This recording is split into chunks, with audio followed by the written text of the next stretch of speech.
Mga nakaraan at kasalukuyang nakarelasyon ng Taiwanese actress-singer na si Barbie Hsu.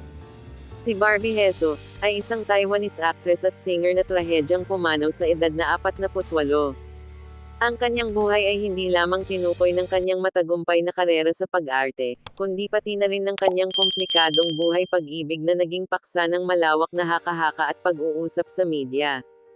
Alamin natin ang kanyang mga makabuluhang romantikong karelasyon.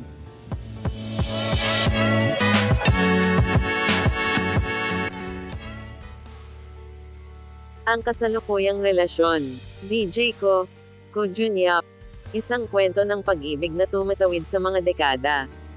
Ang unang makabuluhang relasyon ni Barbie Hsu ay sa South Korean musician na si DJ Ko. Nagsimula ang kanilang koneksyon noong 1998 nang si DJ Ko, na nag-promote ng kanyang trabaho sa Taiwan, ay nakapanayam kay Hsu at sa kanyang kapatid sa programa sa entertainment na 100% Entertainment. Si Hsu, na isang fan na, ay nagpahayag ng kanyang pagnanais na pakasalan siya. Gayunpaman, ang kanilang pag-iibigan ay panandalian, nagtapos noong 2000 dahil sa isang pagbabawal sa pakikipag-date na ipinataw ng ahensya ng pamamahala ni DJ Ko. Kapansin-pansin, muling binuhay nila ang kanilang pag-iibigan noong 2021 pagkatapos ng diborsyo ni Hsu kay Wang Xiaofei, at sa huli ay nagpakasal noong 2022 at nanatiling magkasama hanggang sa kanyang kamatayan. Mga nakaraang relasyon. Bluelan. Isang Meteor Garden. Romance. Ang relasyon ni Hsu sa Taiwanese actor na si Bluelan ay nagsimula noong magkasama silang nagtrabaho sa hit TV series na Meteor Garden, 2001 hanggang 2005. Ang kanilang relasyon ay iniulat na puno ng mga hamon, kabilang ang isang pampublikong insidente kung saan lumabas si Hsu sa isang live broadcast pagkatapos ng isang pagtatalo sa pamilya. Iminumungkahi ng mga ulat na ang emosyonal na pagkabalisa nilan kasunod ng kanilang paghihiwalay ay makabuluhan. Vecchio. Isa pang Meteor Garden Connection.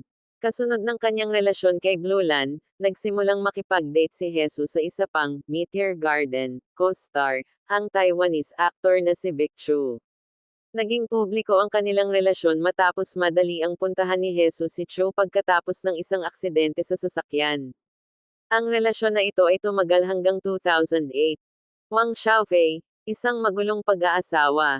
Noong 2010, nakilala ni Hsu ang Chinese businessman na si Wang Xiaofei at pinakasalan siya noong 2011. Ang kanilang mabilis na pag-iibigan, na minarkahan ng isang mabilis na pakikipag-ugnayan pagkatapos lamang ng 5 petsa, ay nagbunga ng 2 anak. Gayunpaman, nagtapos ang kanilang pag-aasawa noong 2021 sa gitna ng mga akusasyon ng pangangaliwa at pang-aabuso mula sa panig ni Wang. Hayagan na ibinahagi ni Hsu ang mga detalye ng mga paghihirap na kanyang hinarap sa panahon ng pag-aasawa na ito. Ang buhay pag-ibig ni Barbie Hsu ay isang patunay na ang paghahanap ng tunay na pag-ibig ay hindi palaging madali, lalo na sa ilalim ng matinding presyon ng pagiging isang kilalang personalidad. Ang kanyang mga karanasan ay nagpapakita ng iba't ibang anyo ng pag-ibig, mula sa masigasig at mabilis na pag-iibigan hanggang sa matagal at mapaghamong pagsasama. Ang kanyang kasalukuyang relasyon kay DJ Ko ay tila nagdudulot sa kanya ng kaligayahan at kapanatagan, isang masayang wakas sa isang mahaba at komplikadong paglalakbay sa pag-ibig.